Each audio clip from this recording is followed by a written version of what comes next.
RTS Info, Philippe Nanzer. Du hockey sur glace tout à l'heure. Tout d'abord, on a joué ce soir dans le cadre du championnat de National League.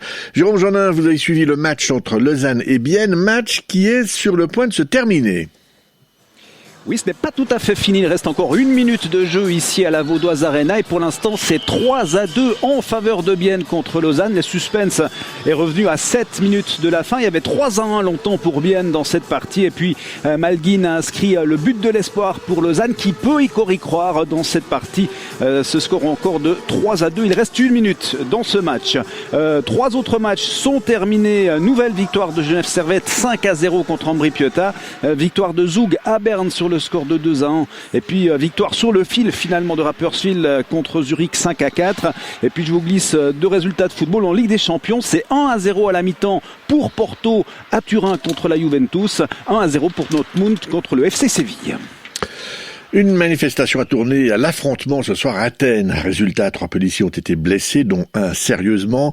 Les heurts ont éclaté dans une banlieue de la capitale grecque en marge d'une manifestation de 5000 personnes contre les dérives policières, selon la police. Les échauffourées ont débuté lorsqu'un groupe d'environ 200 personnes cagoulées s'est dirigé vers le commissariat de ce quartier réputé calme, où un jeune homme avait été frappé à coups de matraque dimanche par un policier lors d'un contrôle des mesures de confinement. Les personnes cagoulées ont lancé contre ce commissariat des pierres ainsi que des cocktails Molotov. Des pénuries apparaissent sur la chaîne d'approvisionnement pour la production des vaccins anti-Covid, des ingrédients nécessaires à la fabrication du vaccin, du verre pour fabriquer les flacons, du plastique ainsi que des bouchons.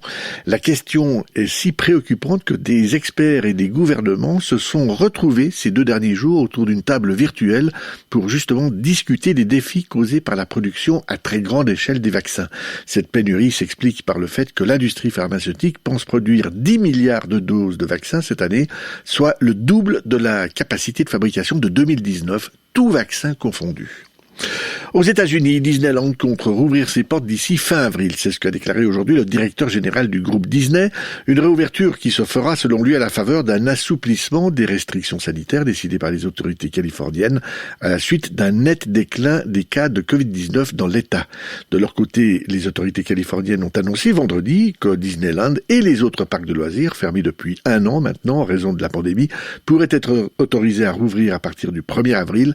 Mais pour cela, il faudrait que le comté dans lequel il se trouve ne soit plus classé en zone pourpre, c'est-à-dire le niveau de risque le plus élevé selon des critères californiens. La météo, après une fin de nuit étoilée, c'est une journée ensoleillée qui nous attend demain. Par contre, jeudi, les nuages seront de retour.